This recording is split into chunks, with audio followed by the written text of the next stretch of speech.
trouble for Ghana. Oh. As President Nana Akufo-Addo don't win the election, Ghana they inside big trouble because Mahama he say he no agree with the result. Yes, and as I talk to Nana, the election night, my people, that night been day very, very tough. The Electoral Commission can't delay to pronounce the result. Everybody can't dey tense, they wait. And meanwhile, NDC can't do press conference. They don't already they jubilate, say na them win. Wait till they no be say they reach the result to favor Nana Akufo-Addo. At the time now, and 3 days later, the Electoral Commission, yes, they can announce the result finally. And una no go believe am, in the absence of NDC. Then they say NDC no dey there when they read the result out, and now NDC don't reject result. Yes, John Mahama don't talk say he no dey agree with this thing, say na nonsense they do. Abeg for now, we no know wetin they talking about. We no know wetin dey happen for Ghana. Abeg watch the video. We are unable to accept the outcome of the election as declared by the Electoral Commission Chairperson, Mrs. June Mensah. These results are flawed and discredited. When it comes to the parliamentary election, the NDC won a working majority of 140 seats. So after the Electoral Commission can say they make mistake. So my people, but it don't late. Because whether they make mistake, they don't make mistake. All this one they talk now for na pocket because it don't late. They don't already declare Nana Akufo-Addo winner. Yes, and although I don't say to some people we go there somehow, to other people they go happy. Now so life be my people. But the important thing be say the election don't finish, and we thank God say at least it dey peaceful. You understand? We still need to thank God for everything, sha. Yes, now the matter be this so, and for una way need more information. No worry, and una way they debate, una way they fight, because I hear so many arguments they go up and down. No worry, una don't come to the right place. Drop am for the comment section. You understand? Meanwhile, another matter day for Nigeria. Buhari, our very, very dear president. I know say una go fire me now as I to say dear president. But anyhow, he matter don't reach me again. Una know say elders. In get elders now, House of Representatives. Everybody don't they question things, question president. Okay, the House of Rep can say okay, may they do meeting so that the president for that meeting he go come tell them. Say, what did they happen for the country? You understand? Based on security level. So they can't, Buhari, they can't wait to. They wait to. More. President Buhari no show up. Oh. In dishonor the invitation of House of Rep members. This man no even they fear, no get more respect. People where they work with them. Now simple thing. Okay, come outside and tell us how we go tackle the insecurity where they happen for the country. The man no show. Abeg my people, I get one question for una. Una don't ever see say dead person they attend meeting. No, una they wait for this thing they very clear. Una no even need scientists to tell una something because this man no be Buhari. He is not. Imagine person wey no even fit talk for public. He no even fit face press. He no even fit come outside say they give speech if person no write am for am. Now una sit down, na say una dey wait for am. No, wetin una want make e come tell una. Wetin una want? Now they believe Nnamdi Kanu. When that man come outside, they talk some kind things. Say, I been they look and like say this, why this one mumu like this? Now they understand that. When it to say Nigeria na zoo, I say na animals they rule Nigeria. Now that time I don't understand. Just imagine, person living, people standing, and on our way they complain. No worry. Una never start. Is it complaining? Complaining will become your hobby. Una never even start the complain. Oh, I been now they shout that period. Jonathan must go. Jonathan must go. This one. Corruption in his time.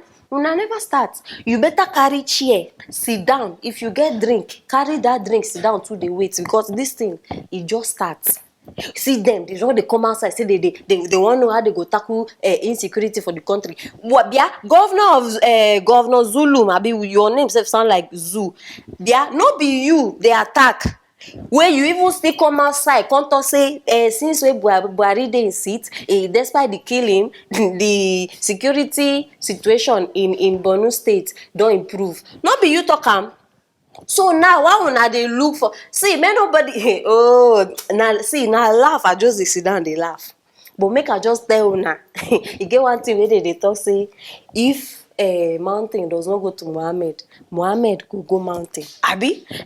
So since Buhari no call me to na House of Rep, make House of Rep now go look for Buhari. The thing wey even dey pay me for this matter be say, as this thing don't happen now, they no even fit arrest am. Yes, you wan arrest president. They no fit arrest am. They no fit sue am. Na just to look, they go dey look. Una never start. Hey, this is just the beginning, part 1. Like African Magic people go talk am. Una never start. Na so insecurity go continue for Nigeria. Abi na una put am for that seat. Continue. Carry dey go. Una problem just dey begin. My people, na the matter be this. I wan know wetin una dey think o. E good as Buhari no show up. Abi e good I make e show up. Abi wetin dey suppose do now wey e no show up. I wan know wetin una dey think, you understand? Put am for the comment section because this matter dey very hot. And as I dey talk to una like this, e dey everywhere. So I wan know wetin una dey think. Click on that notification bell so that you no go miss any other video. Subscribe if you never subscribe. Click on that like button. Yes, because I know you enjoyed it. I go see you later. My people, another matter wey happen for Kenya don come una door again. Yes, this one na secondary school wey dey Kenya, and the school girls now don come outside come dey protest because according to them, they say people dey rape them and nobody dey do anything about am. And even the principal dey aware, dey very much aware, but she still dey threaten them, say they must not talk and the matter must not go outside. And as I dey talk to una, this matter don happen before, where eight of her students carry belle, wey Ministry of Education even come dey question am. Na so they settle matter until they come readmit am again. Yes, my people, well, before I continue, abeg, I wan make una watch these children where they talk about. See the video by yourself. Wapi ametaka kuchukua letter of good conduct, anataka kwa principal of the year. Si atuonyeshe tu vizuri kwa principal of the year, sikutuacha hapa hivi ati ana protect reputation ya shule yake, anasema tu jina yake forever in the name of the blood of Jesus. Hiyo ni nini? Ana threaten ma witness, anawaambia wakisema kitu atawapeleka jela. Wana threaten walimu wasipigie wazazi simu. Hata na threaten walimu. Then they are telling the principal is telling her that you're just trying to destroy my name, but I'm protected with the blood of Jesus. My people, waiting remain again. Una know they say they very obvious say this war don't they finish. I dey tell una, and the reason why this matter come outside now, as una already know, it don't they happen before. The reason why it come outside now because the girls, the students, come catch man, they rape another student.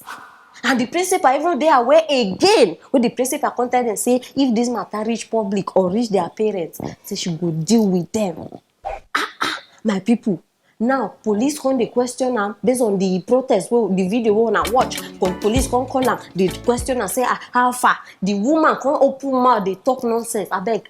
No, relax. I won't make una hear me very well. The woman come to say the school they very fenced and protected. Say they even get CCTV cameras everywhere for the school. And then stranger no fit enter when nobody go notice. So therefore, the students they rape themselves for the dormitory and for bedroom. This na only girls' school. Oh.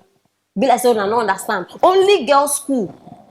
Now this woman come outside, say the students agree. I will bring this woman outside. Now people like this I like to deal with. You understand? Madam. So for your mind now, the thing way you talk now makes sense. And wait. You thought say the children, the students, they rape themselves. What did they use rape themselves? Now you they provide the toys where they use. And the toys now, the toys get blood, it get vein, where they bring out sperm.